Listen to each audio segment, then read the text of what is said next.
உங்களுக்கு அழைப்பு கொடுத்தவர் கர்த்தர், வாக்குத்தத்தம் பண்ணினவர் உண்மை உள்ளவர். பல நேரங்களில் இதுதான் நடக்கிறது. உங்களுக்கு இன்றைக்கி ஆண்டவர் சொல்கிறதான வார்த்தை, உங்களை கூட்டிகிட்டு வந்தவன் கைவிட்டாலும் சரி, அல்லது பிஸ்னஸ் பண்ணுறேன்னு சொல்லி கைவிட்டாலும் சரி, பல நேரங்களில் இது திருமண காரியங்களில் கூட நடக்கும். கர்த்தருக்கு சித்தம் இல்லாதவர்களை திருமணம் பண்ணி கொண்டாந்துறது. பல நேரங்களில் ஆவிக்குரிய வாழ்க்கை பாதிக்கப்பட்டு நிற்கிறது. இது எல்லாத்துலேயும் இருக்குது. கர்த்தருக்கு சித்தம் இல்லாதவங்களை எதுலையுமே சேர்க்கக்கூடாது. ரொம்ப கேர்ஃபுல்லாக இருக்கணும். இன்றைக்கி நடந்தது என்ன? ஆபிரகாம் ஆரானியில் கர்த்தருடைய வார்த்தையில் ஒரு சின்ன மாற்றத்தை பார்க்கிறாரு. காண்பிக்கும் தேசத்துக்கு போ அப்படிங்கிறார் ஆண்டவர். இப்போ ஆபிரகாமுக்கு 2வது சான்ஸ் கொடுக்கப்படுகிறது. அதே ஆண்டவர் உங்களுக்கும் 2வது சான்ஸ் கொடுக்க விரும்புகிறார். இன்றைக்கி ஒருவேளை உங்களுடைய அழைப்பை வேறு யாராவது தடுமாற பண்ணி இருக்கலாம். உங்கள் அழைப்பிலிருந்து உங்களை வழிவிலக பண்ணியிருக்கலாம். கர்த்தருடைய நோக்கம் என்ன தெரியுங்களா? எப்படியாவது உங்கள் அழைப்பை ஓடி முடிக்க வைக்கணும்னு அவர் ஆசைப்படுறார். ஏன்னா விசுவாசத்தை துவக்கினவர் முடிக்கவும் வல்லமை உள்ளவராக இருக்கிறார். உங்களை ஓடி முடிக்க வைக்கணும்னு தான் நினைக்கிறார். தப்பாக போயிட்டியா, போ, இதோட என்கிட்ட வராதுன்னு அவர் சொல்லலை. அவர் உங்களை கரெக்ட் பண்ண விரும்புகிறார். ஆண்டவர் அதைத்தான் உங்ககிட்ட நீங்கள் பார்க்குறார். நீங்கள் ஒருவேளை தப்பாக ஓடி இருந்தீங்கன்னா இந்த செகண்ட் சான்ஸ், பைபிளில் செகண்ட் சான்ஸ் வாங்காதவங்க ரொம்ப பேர் கிடையாது. ஒரு சிலரை தவிர அத்தனை பேரும் செகண்ட் சான்ஸ் வாங்கியிருக்கிறாங்க. அந்த செகண்ட் சான்ஸ் அவங்க வாழ்க்கையில் பெரிய மாற்றத்தை கொண்டு வந்திருக்கிறது. இன்றைக்கும் ஆண்டவர் உங்களுக்கு ஒரு செகண்ட் சான்ஸ் கொடுக்க விரும்புகிறார். நீங்கள் மனுஷனுடைய பேச்சை கேட்டு தப்பான டிசிஷன் எடுத்திருக்கலாம், தப்பான இடத்தில் தங்கி இருக்கலாம், தப்பானவங்களை உங்கள் கூட சேர்த்துருக்கலாம். Ready to live. இன்றைக்கி அவங்கள விட்டு போகிறதுக்கு தயாராக இருங்க. வேணான்னு சொல்லுங்கள். ஒரு நாளும் ஒரு பிரச்சனையும் வராது. சொன்னது கர்த்தர், அழைத்த கர்த்தர் உங்களுக்கு கன்ஃபார்மாக இதை செய்யணும்னு சொல்லிட்டாருன்னா தைரியமாக செய்யுங்க. உங்கள் வாழ்க்கையில் மிகப்பெரிய ஆசீர்வாதம் காத்து கொண்டிருக்கிறது. ஏன்னா நீங்கள் இந்த தேராக போல பூமிக்குரிய ஆசீர்வாதத்துக்குரியவர்கள் அல்ல, பூமிக்கு மற்றும் வானத்துக்குரிய ஆசீர்வாதம் உரியவர்கள். ஆகவே உங்களுடைய அழைப்பு ஒரு நாளும் வீணாக போகாது. நான் இன்னொரு காரியத்தையும் சொல்லிவிட்டு இந்த அரை மணி நேரத்தை நான் முடிக்க விரும்புகிறேன். என்ன அப்படின்னு பார்த்தீங்கன்னா, ஆண்டவர் புறப்பட்டு போக சொல்கிறார் இல்லையா ஆபிரகாமை. போகிற ஆபிரகாம் திருப்பி ஒரு சின்ன தப்பு பண்ணிக்கிறார். என்ன பண்ணுறாரு? திருப்பி ஆண்டவர் தெளிவாக சொல்கிறார், உன் தேசத்தையும் உன் இனத்தையும்னு சொல்கிறார். ஆனால் புறப்பட்ட ஆபிரகாம் எப்படி புறப்பட்டாரா? 4வது வசனம் சொல்லுது, கர்த்தர் சொன்னபடியே அவன் புறப்பட்டு போனான். போகும்போது அவன் கூட யாரெல்லாம் வந்தாங்க அப்படின்னு 5வது வசனம் சொல்லுது, லோத்துவும் வந்தார்கள்னு இருக்குது. இங்கே அதுதான் பிரச்சனை பாருங்கள். ஆண்டவர் சொன்னது வேணாம், நீ மட்டும் போ. ஏன்? அந்த ஆசீர்வாதம் உனக்குரியது. பல நேரங்களில் ஆண்டவர் சொல்லும் போது தனியாக செய்யறதுக்கு நமக்கு பயமாக இருக்கும். சில நேரத்தில் நம்ம யாராவது ஒருத்தர் துணைக்கி இருந்தால் நல்லா இருக்குமே அப்படின்னு நம்ம யோசிக்கிறோம். அந்த நல்லா இருக்கட்டும்னு நினைக்கிற ஆள் யாராக இருக்கணும் தெரியுமா? கர்த்தரே அனுப்புகிற ஆளாக இருக்கணும். அவ்வளோதான். கர்த்தர் அனுப்புகிற ஆள் இல்லாமல் நீங்களாக யாரையும் சேர்த்துக்கொள்ளக்கூடாது. கர்த்தர் கண்டிப்பாக ஆள் அனுப்புவார். இப்போது ஆரோனை அனுப்புனார்ல, அந்த ஆரோனை பாருங்க. நல்லா ஆண்டவர் சொல்கிறது என்ன? ஆரோன் உன் சகோதரன் அல்லவா, அவன் உன்னை பார்க்க வந்து கொண்டு இருக்கிறான். அப்படின்னா என்ன அர்த்தம்? ஆரோன் வந்துக்கிட்டு இருக்கான். ஆனால் ஆரோன் வந்து இவனுக்கு வாயாக இருக்கணுன்ற அவசியம் கிடையாது. அவன் கூட இருந்திருப்பான், இவன் தான் பேசணும். நீங்கள் திருப்பி நல்லா பாருங்கள், பல இடங்களில் மோசே தான் பேசுவார் ஆரோனுக்கிட்ட. அப்போது நம்மளால் முடியும். கர்த்தர் அழைச்ச அழைப்பில் ஓட முடியும். நம்ம ஓட முடியும்னு சொல்கிறதுனால தான் கர்த்தர் உங்களை கூப்பிட்றாரு. உங்ககிட்ட இல்லாத பலத்துக்கு கர்த்தர் கூப்பிடல. ஆண்டவர் உங்ககிட்ட என்ன இருக்குது, உங்கள் ஸ்டஃப் என்ன, அது உங்களுக்கு ஆண்டவருக்கு தெரியும். அந்த அழைப்பை ஆண்டவர் கொடுக்கும்போது உங்ககிட்ட இருக்கிற அந்த டேலண்ட்டையோ அல்லது ஸ்டஃப்போ ஏதோ ஒன்று அதை பார்த்து தான் கர்த்தர் கூப்பிட்றாரு. நமக்கு நம்மளை பற்றி தெரியாது பாருங்களேன். நாம் என்ன செஞ்சுருவோம்? இல்லை, என்னால் முடியாது, என்னால் அது முடியாது, இதனால் முடியாது. நான் உங்களுக்கு சொல்கிறேன், கர்த்தர் அழைச்சிட்டாரா தைரியமாக போங்க. நான் எப்போவும் எனக்கு ஆண்டவர் சொல்லி கொடுத்தது ஒன்று தான். ஆண்டவர் வந்து கடல் மேலே நிற்கிறார். கடல் மேலே நிற்கிற பேதுருவை பார்த்து ஆண்டவர் சொல்கிறாரு, இறங்கி வா, தண்ணி மேலே நடங்கிறார். இப்போது நீங்களும் நானாக தான் என்ன பண்ணுவோம்? தடுமாறுவோம்ல. ஆனால் எனக்கு ஆண்டவர் சொல்லி கொடுத்தது, கடல் மேலே நிற்கிற ஆண்டவர் நடங்க தண்ணியில். ஏன் தெரியுமா? உங்களை நடக்க சொன்னது கர்த்தர். உங்களால் நடக்க முடியும். நீங்கள் நடக்க முடியாதுன்னா கர்த்தர் உன்னை வான்னு சொல்லவே மாட்டார். உன்னை நடக்க சொல்கிறாருன்னா தண்ணி மேலே உன்னால் நடக்க முடியும்னு கர்த்தருக்கு தெரியும். 2வது, அப்படியே நடக்க முடியாது, நான் தண்ணியில் மூழ்கிடுவேன்னு நீங்கள் பயந்தாலும் தைரியமாக இறங்கி நடங்க. ஏன்? தூக்குற கர்த்தர் ஒருத்தர் அங்கே இருக்கிறார். அதுதான் ரொம்ப இம்பார்ட்டண்ட்.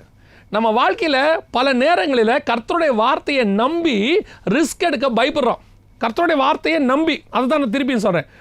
கர்த்தருடைய வார்த்தை இருக்கும், அழைப்பு இருக்கும், கர்த்தர் வசனத்தில் பேசியிருப்பார், 2-3 தடவை உறுதிப்படுத்தி இருப்பார். அப்படி சொன்ன பிறகும் இவங்களுக்கு ஒரு பயம்.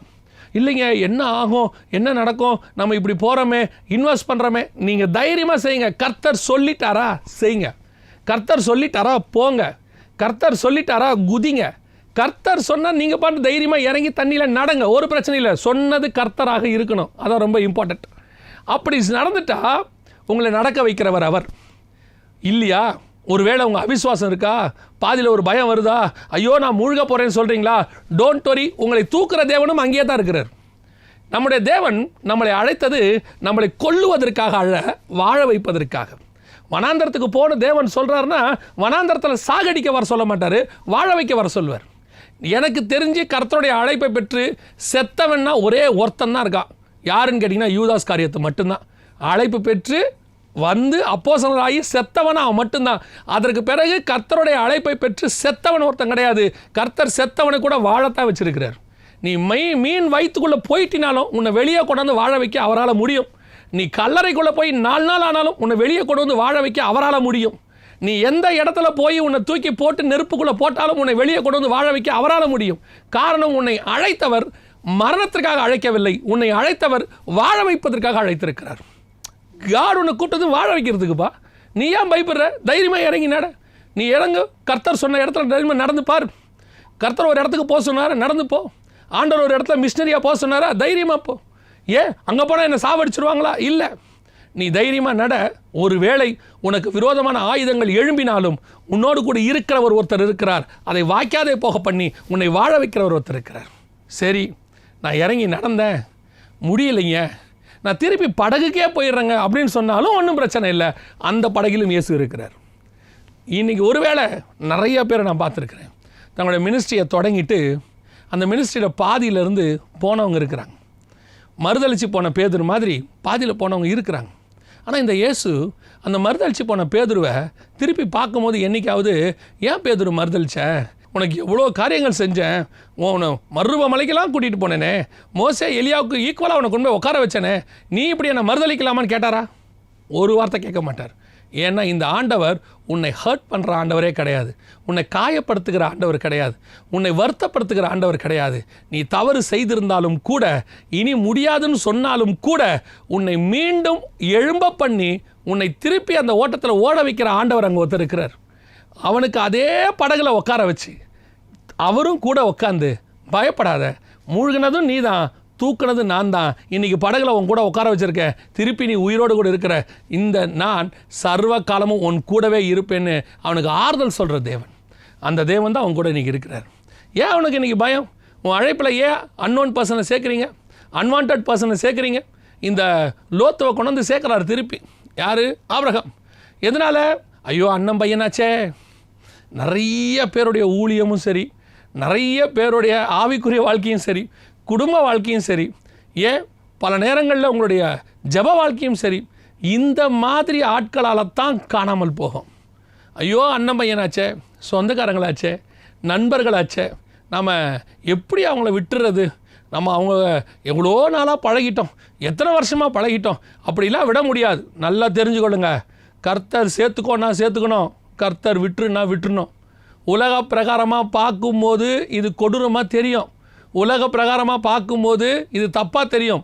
ஆனால் உனக்கு தீங்கு செய்யவே நினைக்காத ஒரு ஆண்டவர் அப்படி சொல்கிறாருன்னா அதுக்கு பின்னாடி ஏதோ நன்மை இருக்குதுன்னு அர்த்தம். பல நேரங்களில் கர்த்தர் உன்னை விட்டு பிரிக்கிறாரு. சிலரை ஏன் பிரிக்கிறாரு? ஏன் உன் வாழ்க்கையில் விட்டு பிரிக்கிறாரு? நீங்கள் சொல்கிறீங்கல்ல, திடீர்னு ஏன் போனாங்கன்னே தெரில, என்னை விட்டு போயிட்டாங்க. எஸ், உன்னை பிரித்தது யார் தெரியுமா? கர்த்தர். எதனால்?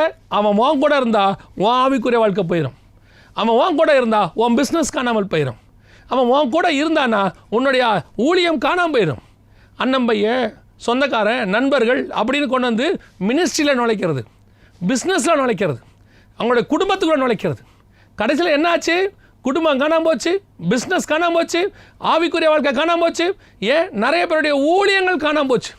சிலர் கொண்டாந்து அண்ணன் பையன், அந்த பையன், அப்படி அவன் இவனு சொல்லி ஊழியத்தில் கொண்டாந்து நிறுத்திட்டு கடைசியில் அவர்களே ஊழியத்தை பிரிச்சுட்டு இவங்கள நடுத்தரில் நிறுத்திட்டு அவங்க ஊழியத்தில் வளர்ந்துருவாங்க. நான் யாரையும் குற்றமாக சொல்லலை, நடக்கிறத நிதர்சனத்தை சொல்கிறேன்.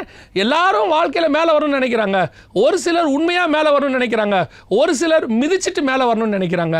அந்த மிதிச்சுட்டு மேலே வரணும்னு நினைக்கிறவன உன்னை விட்டு ஆண்டவர் ஆரம்பத்திலே ஒதுக்குவார். அந்த ஒதுக்கும் போது நீங்கள் ஒத்துக்க மாட்டீங்க. கர்த்தர் போகும்போது, கர்த்தர் அவங்களை அனுப்பும் போது அவங்களே வந்து சொல்லுவாங்க, இல்லை ஆண்டவர் என்ன போக சொல்கிறாரு, நீங்கள் விட மாட்டீங்க. இல்லை நீங்கள் என் கூட தான் இருக்கணும், நீங்கள் என்னை விட்டு எங்கேயுமே போகக்கூடாது, நாம் எல்லாம் ஒன்றா தான் இருக்கணும் அப்படின்னு நீங்கள் சொல்லுவீங்க. முடிவு என்ன தெரியுமா இருக்கும்? கொஞ்ச நாள் போகும், கடைசியில் பிச்சுக்கிட்டு போக வைப்பார் ஆண்டவர். நல்லா போக வேண்டியது ஆப்ரேஷன் பண்ணி போகும், சண்டை போட்டுட்டு போகும். ஏன் இந்த சண்டை யார் ஏற்படுத்தினது? கர்த்தர் ஏற்படுத்தினார். காரணம், உன்னோடு கூட அவன் இருக்கக்கூடாது என்று கர்த்தர் தீர்மானித்திருக்கார். ஏன் அவன் அழைப்பு வேற, உன் அழைப்பு வேறப்பா. அவனுக்குன்னு ஒரு வாழ்க்கை ஆண்டவர் வச்சிருக்கிறாரு, அதில் அவனை அனுப்பி விட்டுருக்கணும். நீ கூட வச்சதனுடைய விளைவு என்ன தெரியுமா? பல நேரங்களில் உனக்கு தான் லாஸ், உனக்கு பெரிய லாஸ் ஏற்பட்டதனுடைய விளைவு ஒரு சில நேரத்தில் சரி பண்ண முடியாமல் கூட போயிடும். ஆபிரகாமுக்கு சரி பண்ண முடிஞ்சிச்சு, உங்களுக்கு சரி பண்ண முடியாமல் கூட போயிடும். இன்றைக்கி ஒரு தீர்மானம் எடுங்க. ஆண்டவரே, நீர் சொல்லாமல் நான் ஒரு வேளை யாரையாவது சேர்த்துருந்தேன்னா என்னை மன்னிச்சிருங்கன்னு சொல்லுங்கள். அன்னோன் பர்சன், அதாவது உமக்கு சித்தம் இல்லாத ஒருத்தனை சேர்த்துருந்தேன்னா என்னை மன்னிச்சிருங்க. அந்த விஷனுக்கு இல்லாதவனை நான் கொண்டு வந்திருந்தா இன்றைக்கே என்னை விட்டு விளக்குங்க. ரெடி டு அவனை விட்டு டிபார்ட் ஆகிறதுக்கு ரெடி ஆகுங்க.